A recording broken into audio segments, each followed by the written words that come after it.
Portanto, vamos ler na carta aos Filipenses, para continuar o nosso estudo nesta epístola, no capítulo 1, e vamos ler desde os versículos 12 até ao versículo 26.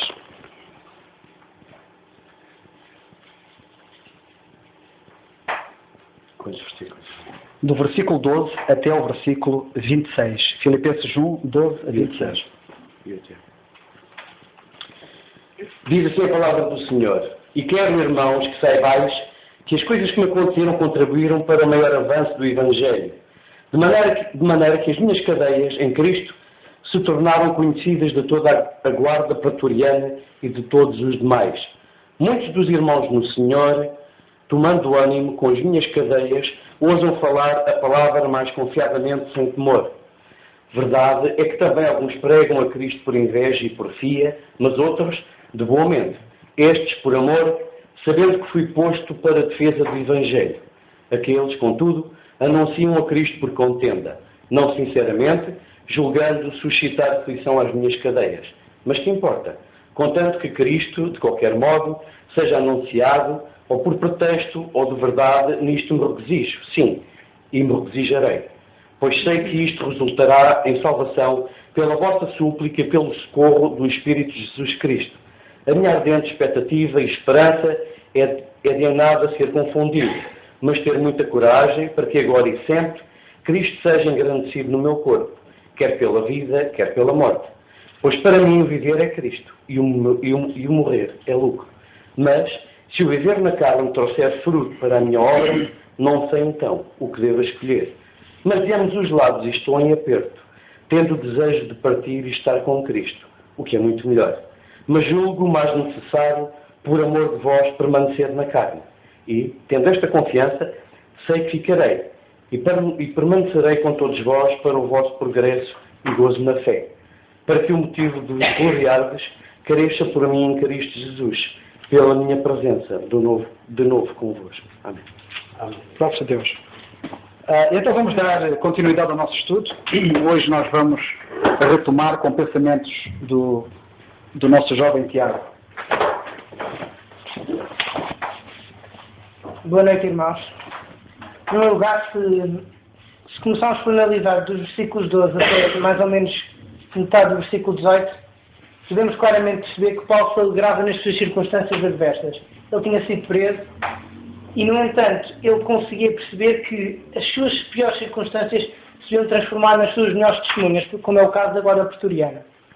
Mas na segunda parte do versículo 18, vemos Paulo mudar o foco da sua alegria em termos temporais. Se repararmos, Paulo diz: nisto me regozijo, e a seguir diz: e me regozijarei ainda. Paulo, naquele momento, regozijava-se, como já disse, das circunstâncias adversas, mas ele também diz: eu me irei regozijar. Ou seja, é algo que será no futuro, não é uma ação que termina aqui. Eu continuarei a regozijar-me.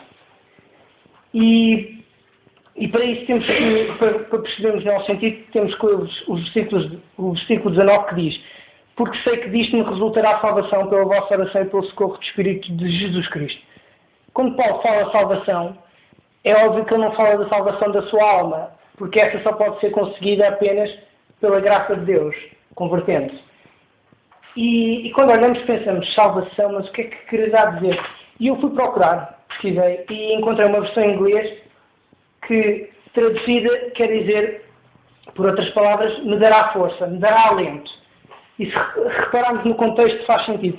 Paulo diz: porque sei que disto me resultará salvação, porque isto me dará alento, eu me alegrar com as minhas circunstâncias adversas. E diz mais: pela vossa oração e pelo socorro do Espírito de Jesus Cristo. A oração dos irmãos para Paulo tinha uma importância enorme. E isso leva-nos a pensar que nós também, enquanto crentes, temos que orar uns pelos outros. Dá alento sabermos que os irmãos oram por nós. E Paulo acrescenta mais a isto. Paulo diz: segundo a minha intensa expectação e esperança de quem nada serei confundido. Paulo tinha a certeza daquilo em que acreditava, daquilo em que ele queria. Ele tinha a certeza que não seria confundido e ele tinha a certeza do Deus em que ele queria. E, acima de tudo, ele tinha certezas para quem vivia. Eu trouxe uma história que encontrei. Tratou-se no século XIX. Um jovem foi ter com o primeiro-ministro inglês William Ewart Gladstone, que era crente. Foi um dos homens mais marcantes da história da Inglaterra. Ele foi por várias vezes primeiro-ministro da Inglaterra. e ele pediu que lhe concedesse alguns minutos de atenção, nos quais ele lhe explicaria os seus planos para o futuro. É claro, disse-lhe Gladstone. Bem, começou o rapaz, eu quero começar por estudar Direito. Muito bem, e depois? Bem, eu gostava de entrar para o Bar of England. O Bar of England corresponde à nossa ordem dos advogados. E Gladstone respondeu, muito bem, meu jovem, e depois? Depois, sim, eu gostava de ter um lugar no Parlamento, na Casa dos Lordes. Muito bem, e depois, pressionou Gladstone. Bem, eu espero fazer grandes coisas pela Bretanha. E depois, meu jovem? Bem, eu espero retirar-me e viver uma vida calma. E depois, meu jovem? Bem, aí, Mr. Gladstone, eu suponho que morrerei. Muito ok, meu jovem. E depois? Bem, sir, eu nunca pensei mais longe do que isto. Olhando fixamente para o jovem, Gladstone apenas lhe responde, meu jovem, és um tolo. Vai para casa e pensa na tua vida de princípio ao fim. E eu faço a pergunta, qual é o nosso propósito de vida? A resposta a esta questão vai determinar toda a direção da nossa vida.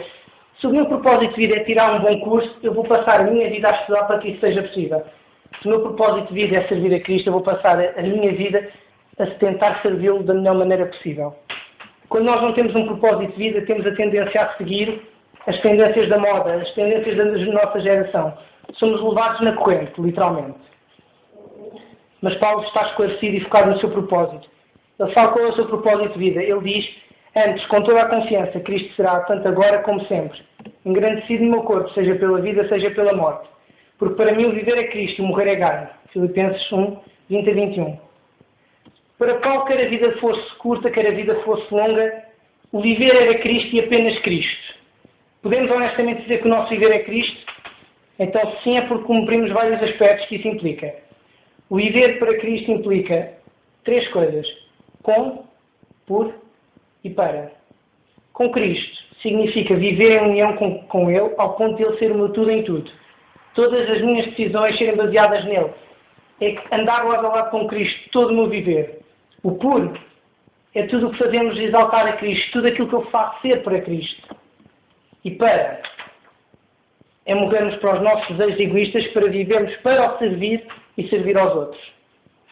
E o que é que devemos fazer para viver uma vida para Cristo? Em primeiro lugar, tornar esse o nosso objetivo pessoal de vida. E em segundo lugar, é através da oração. E para a semana, se Deus quiser, falei um pouco mais de ganho na morte. Que Deus nos abençoe.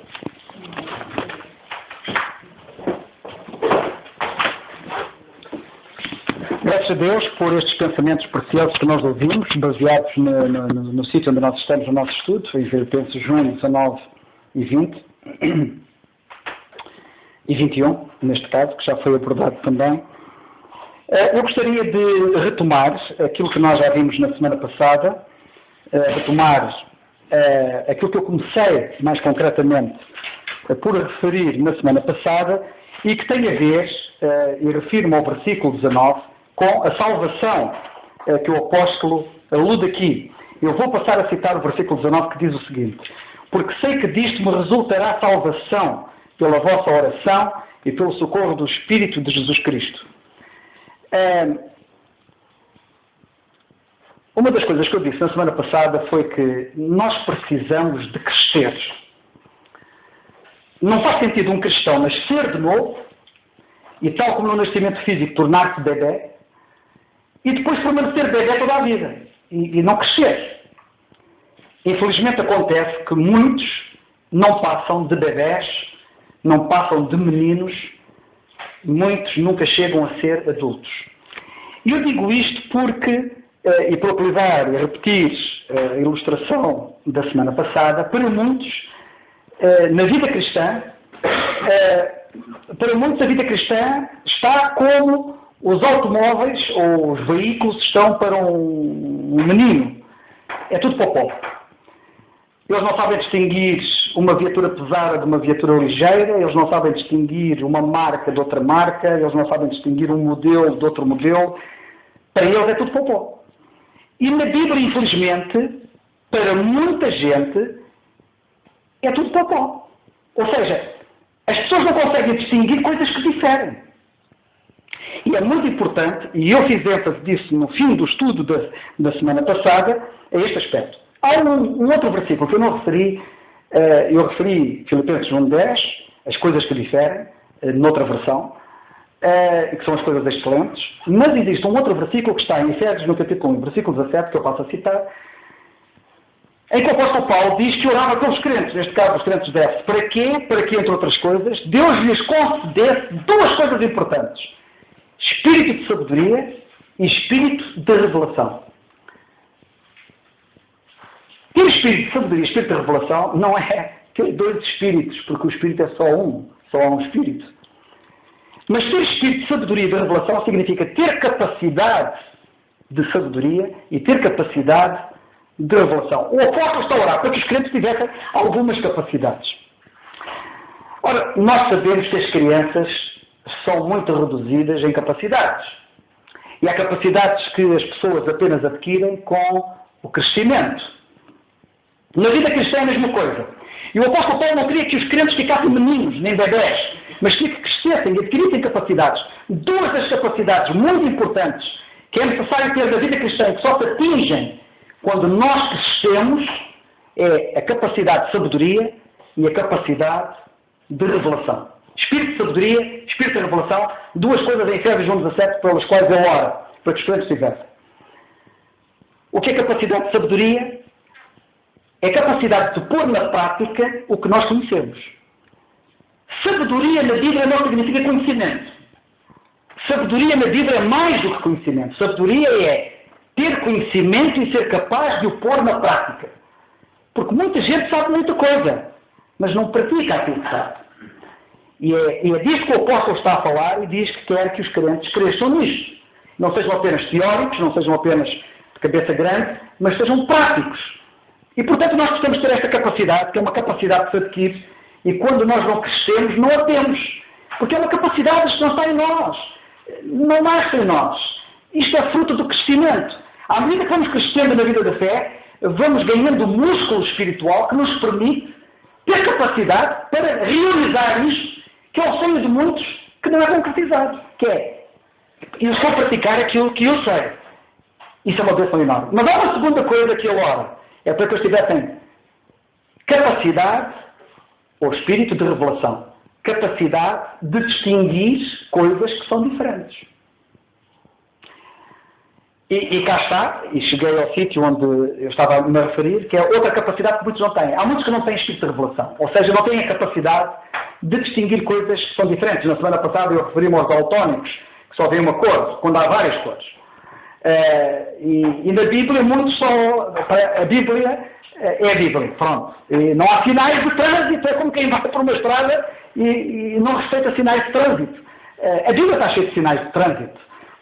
Para utilizar outra figura de como é que nós devemos abordar as Escrituras. E a Bíblia está cheia de palavras, está cheia de vocábulos, está cheia de termos que têm mais do que um significado. Uma das palavras, eu citei vários exemplos na semana passada, no fim do estudo da semana passada, e uma das palavras está aqui, que é a palavra salvação. Nós temos que ter capacidade de distinguir coisas que diferem. E a Bíblia não se refere sempre à mesma coisa quando fala em salvação. E deixar-me dizer que não basta conhecer o significado etimológico da palavra salvação para perceber o que é que ela quer dizer.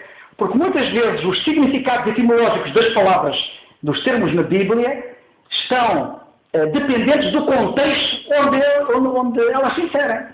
E nós temos que sempre ver no contexto o que é que o Espírito de Deus que revelou as Escrituras quer dizer com a palavra quando a aplica.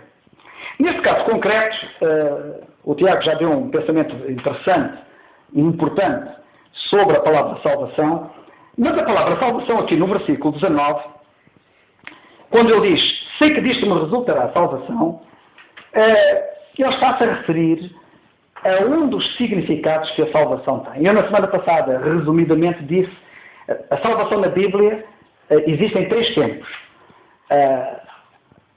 Há a salvação, o conceito de salvação em relação ao passado, ao conceito de salvação em relação ao presente e ao conceito de salvação em relação ao futuro. E eu disse que em relação ao pecado, a salvação é apresentada nestes termos. A Bíblia fala na salvação da condenação do pecado, passado, fala na salvação do poder do pecado, relativamente ao presente, e fala da salvação da presença do pecado relativamente ao futuro. Ou seja, o conceito tradicional de salvação que nós temos, quando pensamos na palavra salvação, é eu fui salvo. E fui salvo. Se creio em Jesus Cristo como Salvador, eu fui salvo. E fui salvo em relação ao pecado de quê? Fui salvo da condenação do pecado. O pecado já não mais me condena. Uma vez houve um professor da escola dominical que virou-se para uma menina e perguntou-lhe se ela lhe podia dizer alguma coisa que Deus não pudesse fazer. E a menina olhou para o professor e disse-lhe: há uma coisa que Deus não pode, disse ela. Deus não pode ver o meu pecado através do sangue de Jesus Cristo. E isso é uma bênção enorme. Eu fui salvo da condenação do pecado. E Deus não me condena mais, porque Ele agora, Ele quando olha para o meu pecado, Ele viu através do sangue de Jesus Cristo. E por isso já não há mais condenação. Por isso diz Paulo aos Romanos no capítulo 8, nenhuma condenação há para os que estão em Cristo Jesus. Eu fui salvo da condenação do pecado. E eu prometi, na semana passada, que diria algumas passagens que nos podem ajudar a este respeito. A primeira passagem que eu gostava que vocês tomassem nota é a seguinte. Tito, capítulo 3, versículo 5, que diz assim. E aqui estou Paulo a Tito, portanto, à frente de Filipenses. No capítulo 3 e no versículo 5, diz assim o apóstolo, quando escreve a Tito.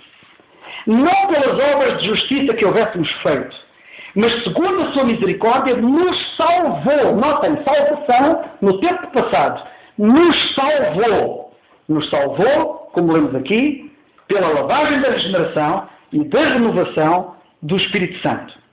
Nos salvou pela lavagem da regeneração e renovação do Espírito Santo. Portanto, nós temos aqui a salvação em relação ao pecado, em relação ao passado. E em relação ao pecado, esta salvação significa que eu fui salvo da condenação do pecado. Portanto, muitas vezes a Bíblia fala da salvação em relação ao passado. Em relação ao passado, eu já fui salvo. E, portanto, não tenho que temer o futuro, porque eu já não vou ser condenado pelo meu pecado. Cristo foi feito pecado por mim, na cruz, e eu já não vou ser mais condenado, visto que Ele foi condenado em meu lugar. A segunda passagem que eu gostava que lessem está na primeira epístola a Timóteo, no capítulo 1 e no versículo 9. Eu estou-vos a dar apenas alguns exemplos, porque existem mais exemplos, mas é para que possam ver com clareza este aspecto da salvação nos três tempos. Capítulo 1, versículo 9, que diz assim, sabendo isto, segunda epístola, capítulo 1, versículo 9, eu estava na primeira, segunda epístola, capítulo 1, versículo 9, que diz assim, vou ler o 8, que é para ligar ao 9, portanto não tenho vergonhas do testemunho de Nosso Senhor, nem de mim, que sou prisioneiro seu, diz ele a Timóteo, antes participa das aflições do Evangelho, que segundo o poder de Deus, antes participa das aflições do Evangelho segundo o poder de Deus, que nos salvou, passado. Temos aqui mais uma alusão à salvação em relação ao passado. E ele diz, Paulo diz a Timóteo, Deus já nos salvou. Portanto, em relação à salvação, eu já estou salvo.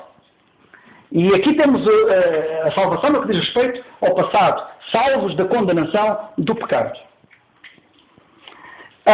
E continua ele, chamou por uma certa vocação, não segundo as nossas obras, mas segundo o seu próprio propósito e graça que nos foi dada em Cristo Jesus antes dos tempos dos séculos.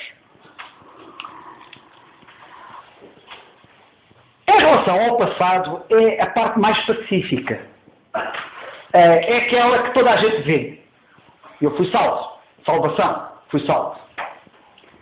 O problema maior é quando a Bíblia fala em relação ao presente e em relação ao futuro, o que leva, como eu disse na semana passada, muita gente a duvidar da sua própria salvação.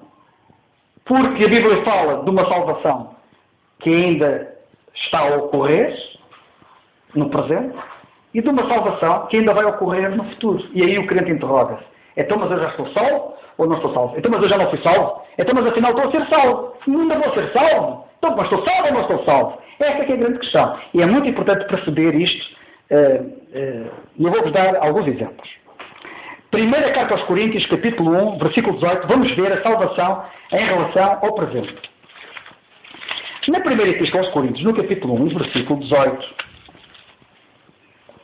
o apóstolo, escrevendo aos Coríntios, diz assim: porque a palavra da cruz é loucura para os que perecem, mas para nós, e literalmente segundo os entendidos na língua original no grego, dizem, mas para nós que estamos a ser salvos, é uma forma diferente de dizer que somos salvos, mas somos salvos ou estamos a ser salvos, que é a ideia, é o poder de Deus. Ele ao estar a dizer, para nós que somos salvos, mas a ideia é que estamos a ser salvos. Portanto, é uma ideia de salvação contínua. O pensamento de continuidade está expresso nesta passagem. Aqui, e diz ele, mas para nós que estamos a ser salvos, a palavra da cruz é poder. A mensagem da cruz é poder. Para nos salvar continuamente no presente. E eu queria aqui referir, nós já vamos ver em mais passagens, mas eu gostava daqui de chamar a atenção para o seguinte. Porquê que eu estou a ser salvo? Então aí surge aquela tal dúvida, não é? Mas eu estou a ser salvo ou já fui salvo? Não, eu já fui salvo. Da condenação do pecado. Mas o pecado, diz a Bíblia, ainda está no crente. O crente, quando é salvo, o pecado não é removido dele. Ele fica livre da condenação do pecado, mas o pecado ainda habita nele. Para poder explicar isto talvez um pouco melhor, basta dizer o seguinte. Nós temos uma natureza em nós, todo ser humano, desde Adão, desde que Adão pecou, quando entra neste mundo, tem uma natureza propensa para o pecado. Essa natureza, que é adâmica, a que a Bíblia chama-lhe vários nomes, que eu agora não vou referir, que é para não complicar, mas essa natureza adâmica, que tem uma propensão para o pecado, quando uma pessoa recebe Cristo como seu Salvador e se converte, e é salva da condenação do pecado, a pessoa, ao ser salva, acontece-lhe várias coisas. É impressionante, ao vermos na Bíblia, a multiplicidade de coisas que acontecem ao mesmo tempo num pecador que é arrependido, crê em Cristo como seu Salvador. Acontecem muitas coisas. E uma das coisas que acontece é que o pecador salvo passa a ter uma nova natureza. É-lhe atribuída uma nova natureza, que é a natureza divina, que ele passa a ter. E é essa natureza divina que faz com que, a partir daí, ele aspire por coisas que antes não aspirava, anele por coisas que antes não anelava, deseje coisas que antes não desejava. E refirma às coisas de Deus. Ora, o crente, quando se converte, passa a ter uma nova natureza. Sendo que a natureza adâmica, por ele ter recebido esta nova natureza, é chamada depois na Bíblia velha natureza. Velha, porque a natureza adâmica deixou de ser a única natureza, visto que uma nova natureza foi introduzida no crente. E então, a outra natureza passou a ser a velha natureza em contraste com a nova natureza que o crente tem. Mas o crente, ao ter a nova natureza, não ficou liberto da velha natureza. A velha natureza está lá. E o apóstolo Paulo, nas cartas que ele escreve, particularmente aos Efésios, Colossenses, até Filipenses, etc., ele fala, e também na carta aos Romanos, ele fala muito acerca, e na carta aos Efésios, não sei se já tinha referido, ele fala muito acerca da luta que o crente tem entre estas, e a carta aos Gálatas, fala muito da luta que o crente tem entre estas duas naturezas. A velha e a nova. Mas a velha natureza é a natureza afetada pelo pecado. Portanto, o pecado ainda está no crente. E o crente vai ter uma luta tremenda ao longo da vida dele, enquanto ele viver aqui na Terra, ele vai ter uma luta tremenda com essa natureza, porque essa natureza, com a conversão, não é erradicada, ela permanece e vai atrapalhá-lo ao longo da vida, sendo ele recomendado, o crente que agora se converteu, a fortalecer a nova natureza para que ela suplante a velha natureza e ele seja vitorioso. E então o crente vive permanentemente nesta luta tremenda destas duas naturezas em si, uma querendo suplantar a outra, e ele vive nesta luta. E portanto diz o apóstolo que nós temos que ser salvos no presente. E estamos a ser salvos Todos os dias nós precisamos de ser salvos deste poder tremendo que a velha natureza tem, que é o pecado em nós. Portanto, eu fui salvo da condenação do pecado, mas eu no presente preciso de ser salvo do poder do pecado que esta natureza representa em mim. A segunda passagem que eu gostava de referir como exemplo, Filipenses capítulo 2, nós já lá vamos chegar depois, mas já agora fica dado um lamiré sobre o significado da passagem, que muita gente não entende, que diz assim o apóstolo: de sorte que, meus amados, assim como sempre obedecestes, não só na minha presença, mas muito mais agora na minha ausência, assim também operai a vossa salvação com temor e tremor.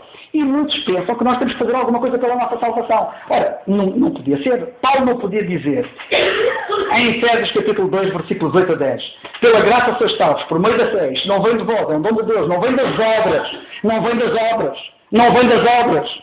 E agora estar aqui a dizer que temos que fazer obras para ser salvos, que temos que operar a nossa salvação. Não. Para nós sermos salvos da condenação do pecado não temos que fazer nada. Jesus fez tudo.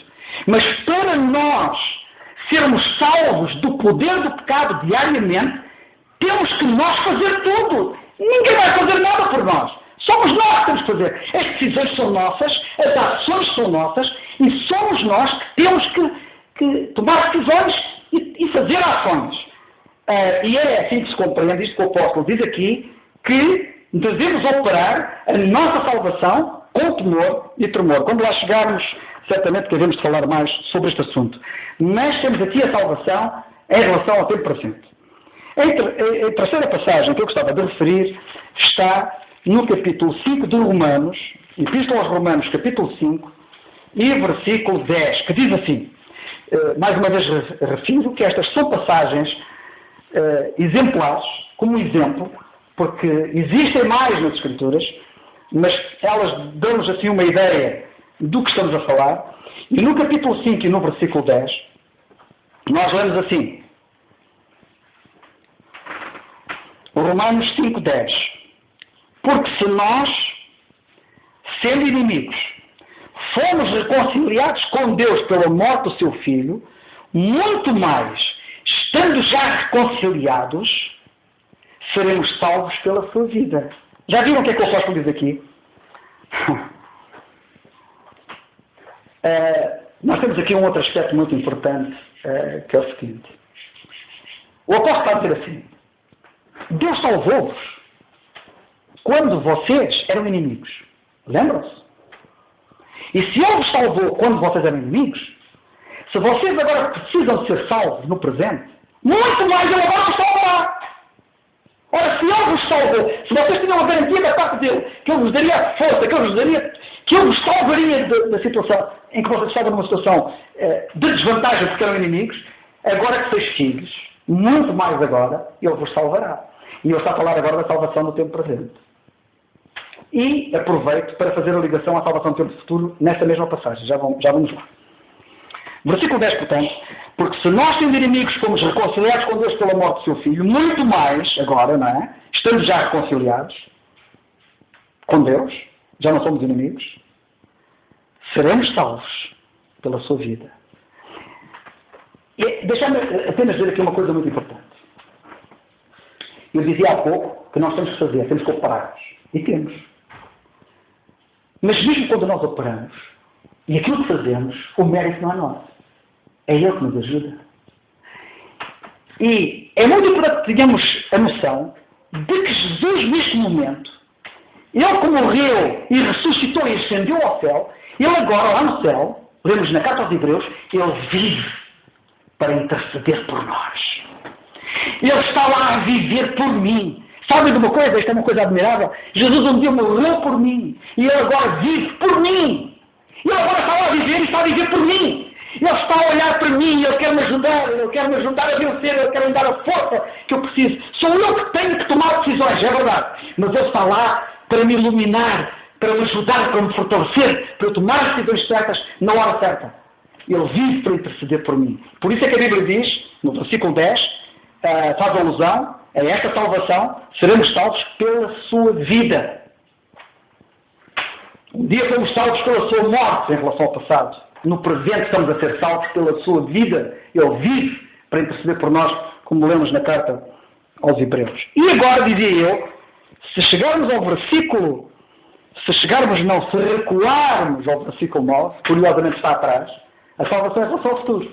Diz assim o apóstolo no versículo 9. Logo, muito mais agora, sendo justificados pelo seu sangue, seremos por ele salvos da ira. E aqui temos a salvação em relação ao futuro.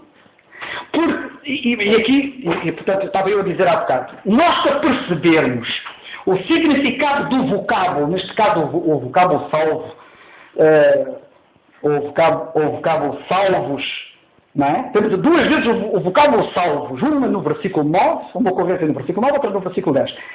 Apesar de a palavra salvos ocorrer no versículo 9 e no versículo 10, ela assume significados diferentes devido ao contexto onde ela está inserida. E até eu estava a dizer que no versículo 10 nós temos a salvação em relação ao presente. O que é que me define que a salvação ali é em relação ao presente? É o facto de eu estar a ser salvo pela sua vida. Ele agora está na glória e pela luz que as outras passagens me dão, nomeadamente da carta aos Hebreus, Jesus vive para interceder por mim e está empenhado em que eu seja salvo de situações de perigo que me envolvem, de tentações, de dificuldades. Eu quero me salvar. Quero me salvar da tristeza quando a tristeza me bate à porta. Quero me salvar da angústia quando a angústia me bate à porta. Quero me salvar da tentação para o pecado quando a tentação me bate à porta. E Ele está lá empenhado por mim, a viver por mim, como sumo sacerdote. E agora, no versículo 9, a mesma palavra, o significado dela adquire-se pelo próprio contexto. Porquê? Porque diz aqui que eu serei salvo pelas suas vidas. Perdão, estou no versículo 10. Porque eu serei salvo, sou salvo, seremos por ele salvos da ira.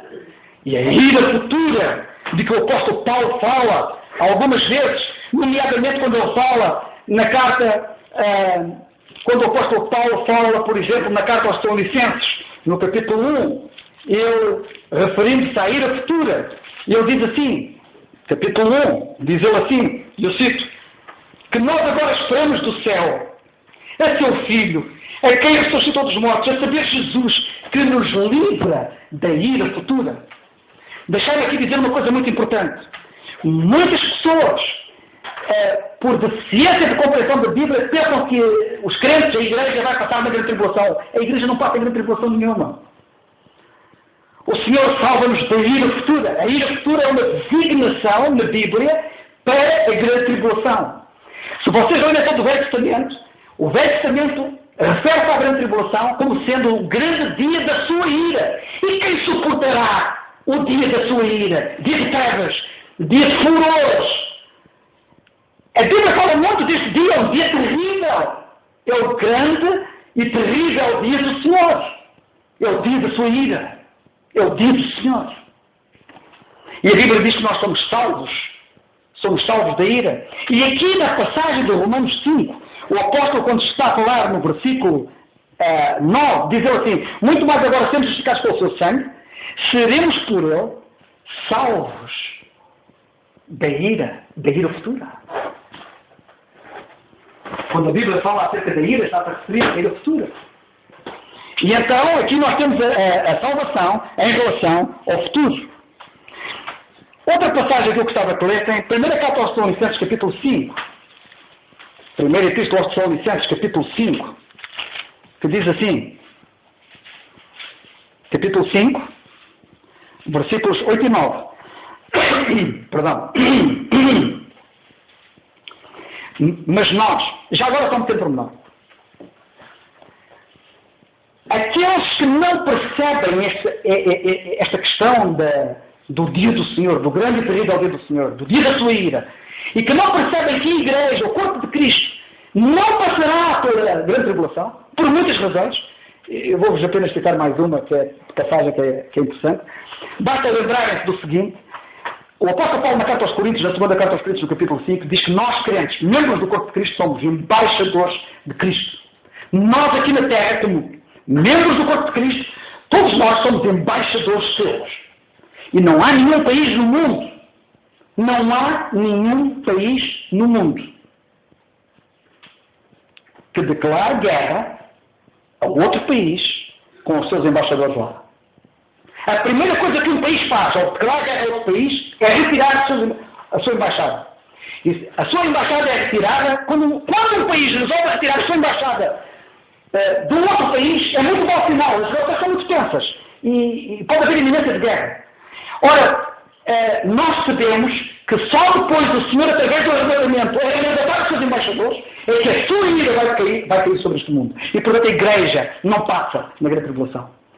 Queridos irmãos, eu não tenho medo nenhum de passar por tribulação alguma com o Senhor.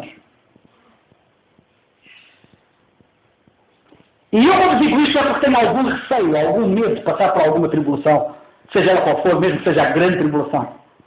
Quando o salmista dizia no Velho Testamento, ainda que eu esteja no Sheol, ele será comigo.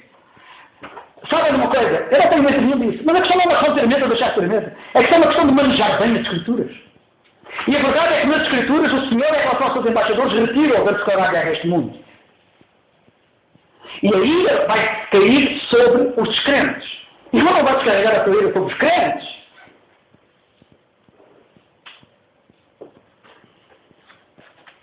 Quando chegamos ao capítulo 5 da primeira carta aos Tessalonicenses, acabamos o capítulo 4.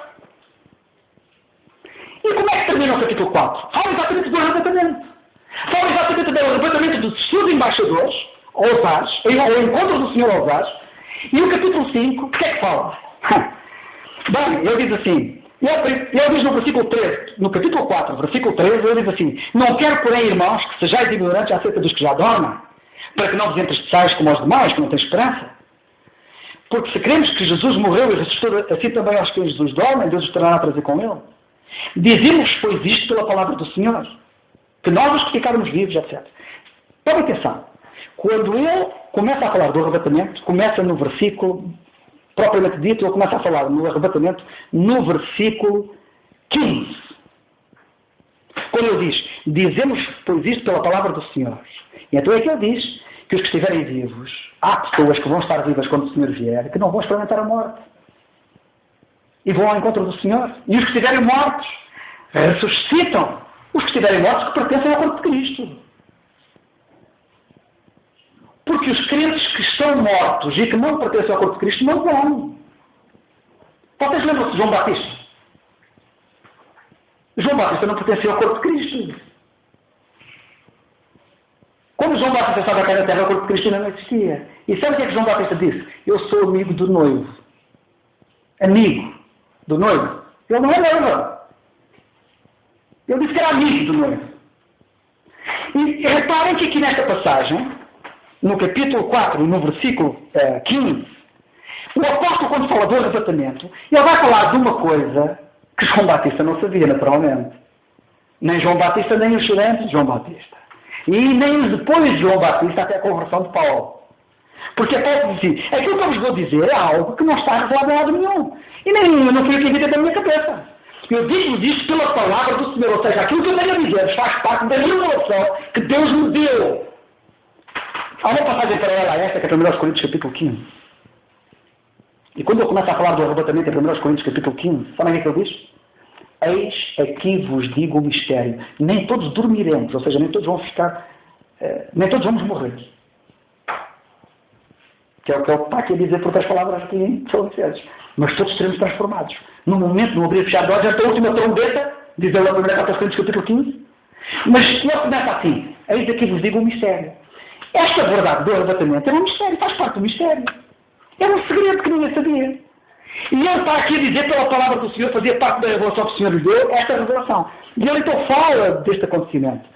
Do que é que vão acontecer aos crentes que estiverem vivos quando o Senhor vier e forem arrebatados. E os que estiverem mortos. E como é que vão todos ao encontro do Senhor. E o apóstolo termina este assunto dizendo assim no versículo 18. Portanto, consolai-vos uns aos outros com estas palavras. Consolai-vos uns aos outros com estas palavras. Isto, a verdade do arrebatamento traz consolação. E ao saber que o Senhor pode vir esta noite, e eu, estando vivo, não vou morrer, e vou ser dos poucos, porque alguns existiram, que partem para a glória sem passar pela morte. Não é para ter medo de morrer, porque partir é muito melhor. É melhor morrer do que estar aqui vivo, como eu estou aqui neste momento. A não ser que me dê fruto eu estar aqui. Já lá vamos, Paulo fala nisto, mas não há passagem. Mas, isto é uma consolação, saber isto. Quando ele entra no capítulo 5, ele muda de assunto. Versículo 1. Mas, irmãos, acerca dos tempos e das estações, isto aqui fala da linha profética. Aquilo que Paulo falou até aqui era um mistério. Não estava revelado nos profetas. Aquilo que Paulo agora fala é o que está revelado na linha profética. Diz ele assim, ele muda de assunto assim. Mas acerca dos tempos e das estações, não necessitais que vos escreva. Acerca do que ele vos disse aqui atrás, precisaste que eu vos escrevesse. E precisaste que eu vos escrevesse porque nunca ninguém escreveu acerca disso. Porque nunca ninguém falou acerca da verdade do mistério do arrebatamento. Mas acerca do que eu vos vou dizer, não precisais que eu vos diga nada. Aquilo que todos os profetas falaram acerca disso.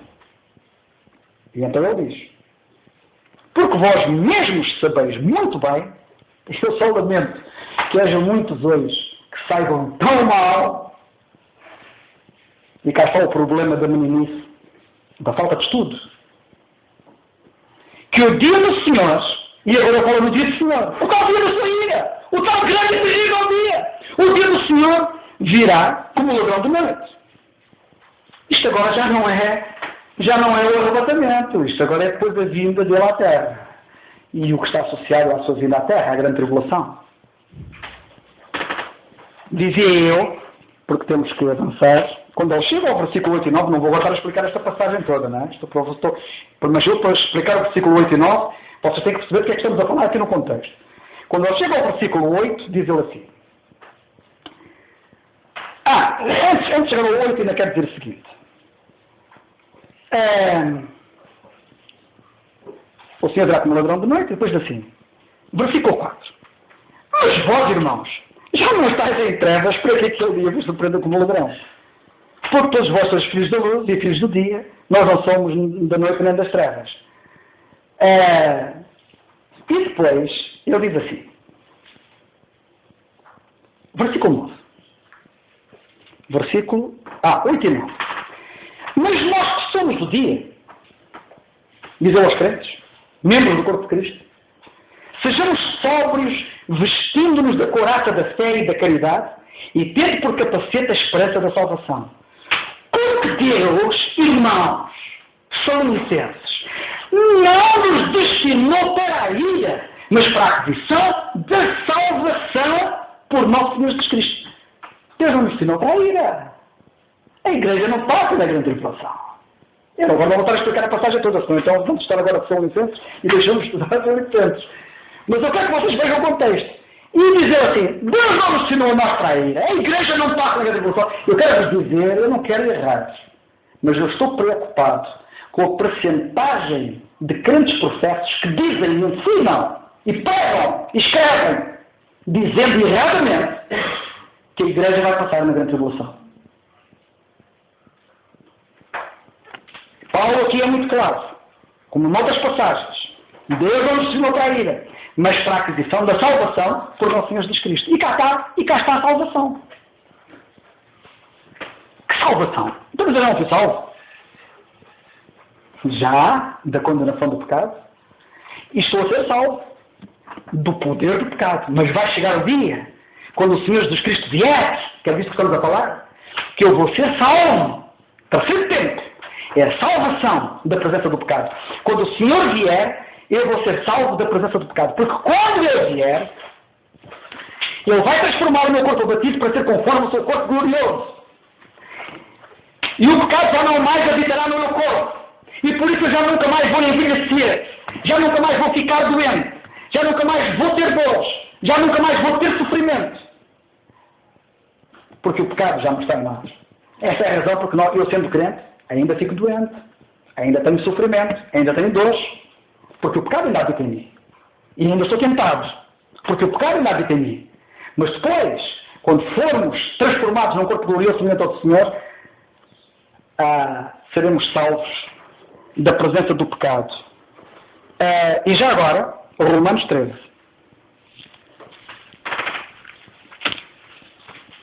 Romanos capítulo 13, versículo 11.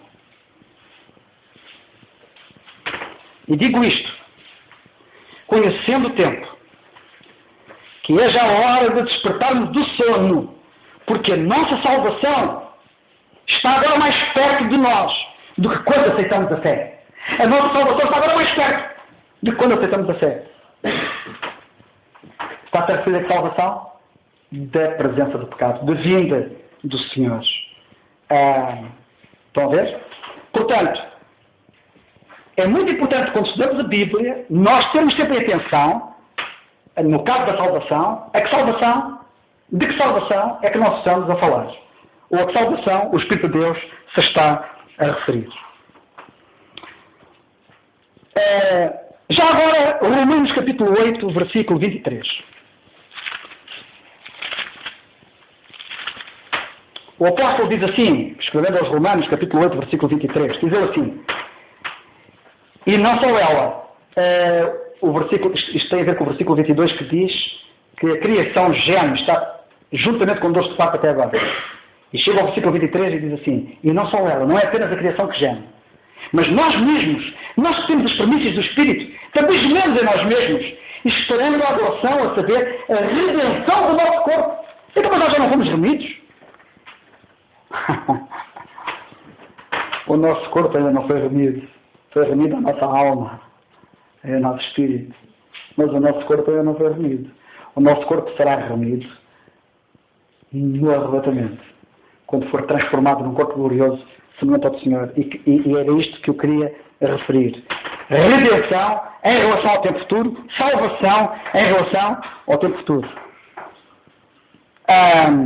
Porque, como vocês sabem, quando Paulo escreve na carta aos Efésios, ele diz que nós temos a redenção. Por aquilo que Cristo fez na cruz do Calvário, nós temos a redenção. E aqui diz esperamos a redenção. E cá está outra vez o conceito de passado e futuro, ou presente, consoante o caso.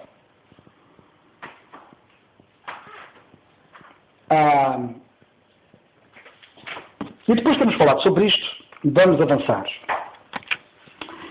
E vamos avançar para o seguinte. Bem, na nossa passagem em Filipenses, capítulo 1, versículo 19, diz ele assim, porque sei que disto me resultará a salvação, e portanto, recapitulando e relembrando o contexto que nós temos aqui, o que é que nós temos aqui? Temos um conjunto de crentes que andaram a pregar por inveja, por profecia, pensando com isso a ferrar Paulo, a cicatar Paulo, provocar Paulo. Mas Paulo não se deixou provocar. Vocês nunca passaram por uma experiência que alguns às vezes parece que vos picam de propósito e vos picam para ver se vocês reagem com maldade. Alguns fazendo com maldade. E como é que vocês fazem? O apóstolo Paulo, sabe o que ele fez? Não ligou nenhum àquilo.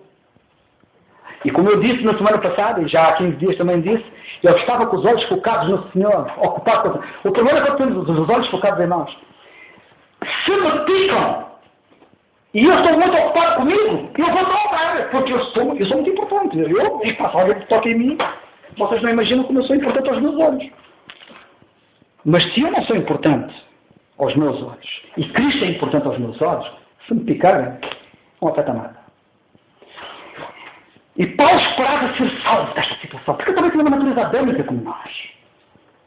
Eu também tenho um pecado meu.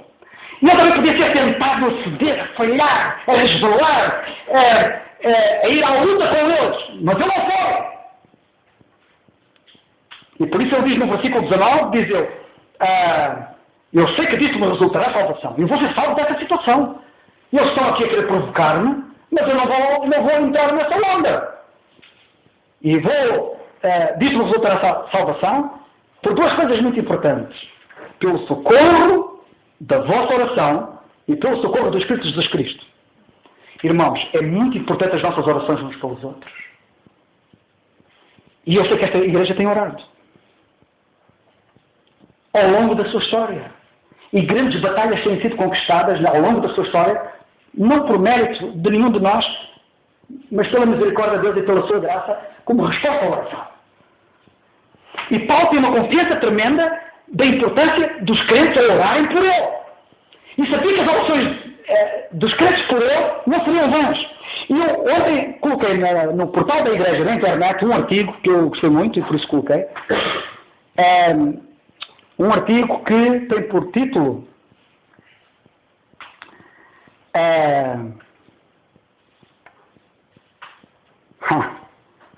pois tem por título, e eu já não fixei o título, mas eu vou-vos dizer, eu já vos digo, vocês não se preocupem que eu já vos digo. Eu agora não me lembro do título, mas o título é mais ou menos este. Eu não sou, tu não és um João ninguém.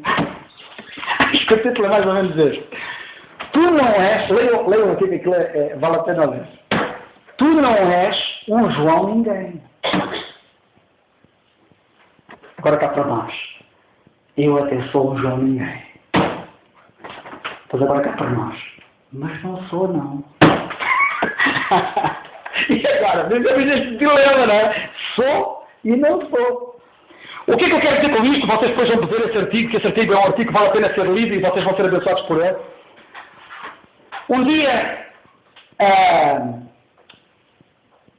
o Jim Elliot, um dos 5 mártires que foi morto pelos índios Auca no Equador, lembram-se da história dele? O Jim Elliot, aquele que disse que não é tolo quem abre mão do que não pode reter para ganhar o que não pode perder. O Jim Elliot, este mesmo homem, um dia disse isto. Por outras palavras. Nós somos um bando de Joões de ninguém, tentando exaltar alguém com um A grande. Somos um bando de Joões de ninguém, tentando exaltar alguém com um A maiúsculo, que é o nosso Senhor Jesus Cristo. Leiam esse artigo. E depois nesse artigo começa com um inquérito. Uma série de perguntas. O autor do artigo faz uma série de perguntas para nós ver se sabemos responder aquelas perguntas. E vocês são capazes de chumbar naquele exame. Porque ele faz muitas perguntas. Porque ele faz perguntas sobre... Nós conhecemos certas figuras, na Bíblia e fora da Bíblia, conhecemos certas figuras, certas pessoas, certas personagens importantes, conhecemos-las, mas não conhecemos muito da história da vida delas. E não sabemos quem é que estava por detrás delas. E sabem que algumas delas foram o que foram por causa daqueles que passaram despercebidos na sombra delas. E que elas nunca teriam sido o que foram se não fossem esses que passaram na sombra. Os Joões de ninguém. Os Joões de ninguém. E eu quero vos dizer uma coisa, irmãos. É assim. Esses Joões de ninguém, se não fossem eles, a igreja não existia. Mas olha aqui. E já agora vamos ler uma passagem da Bíblia que tem a ver com isto, e que também é citada no artigo, e muito apropriadamente, e que eu passo a citar, e que está na primeira carta aos Coríntios, capítulo 12, primeira epístola aos Coríntios, capítulo 12, e evidentemente não vos vou ler o artigo, agora nem tenho aqui o artigo para vos ler. Mas eu quero que penseis nisto, que há muita gente que foram grandes homens de Deus, na Bíblia e fora da Bíblia, que o foram por causa de alguns Joões de ninguém, assim chamados, porque são os Joões de ninguém. Mas de facto não são. Eles foram lá convocados por Deus. Olha, o apóstolo Paulo fala nos Joões de ninguém. Querem ver como é que o apóstolo Paulo fala nos Joões de ninguém? Ele não utiliza a expressão Joões de ninguém, mas por outras palavras diz o mesmo. Capítulo 12 da primeira carta aos Coríntios, versículo 22, diz ele assim. Eu disse primeiro aos Coríntios 12. Eu estava a ver mal. 22. Antes, diz ele, os membros do corpo que parecem ser os mais fracos, os Joões de ninguém, são necessários, irmão. Os Joões de ninguém são necessários. Não podemos dispensá-los. Não haveria obra de Deus sem eles. Eles são necessários.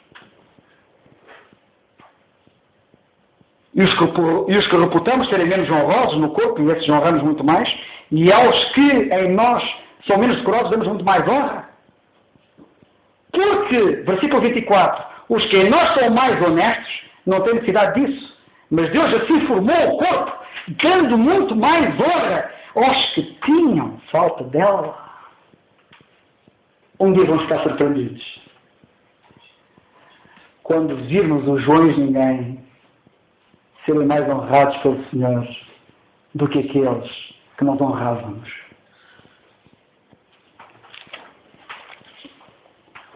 E, portanto, eu gostava de chamar a vossa atenção para isto. A nossa hora está muito avançada e eu vou ter que parar. Eu vou ter que parar porque isto não pode ser. Mas eu depois quero-vos falar acerca de... Já agora, vou deixar um lamiré, não vou desenvolver o pensamento. Fica para a semana, se Deus quiser. E que é o seguinte. Tem a ver com o versículo... E eu queria falar ainda sobre o socorro do Espírito Santo. O papel do Espírito Santo também na nossa vida, que é muito importante.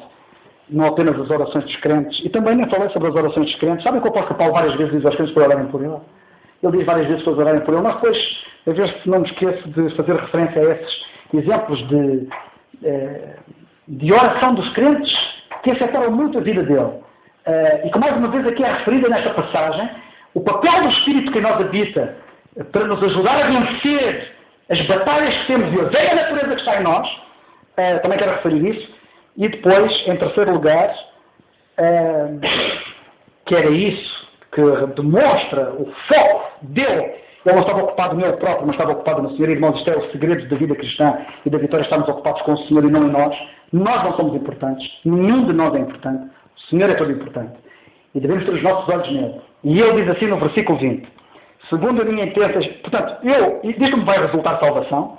Segundo a minha intensa expectação, é o que eu espero, pela oração dos irmãos e pelo socorro do Espírito, e esperança de que nada será confundido. Eu não vou ficar confundido. Não vou, não. Alguns querem confundir e trocar aqui as voltas, mas eu não vou ficar confundido. Eu sei muito bem a reação que tem que ter. Eu sei muito bem que tem que ir pelo Espírito e não pela carne.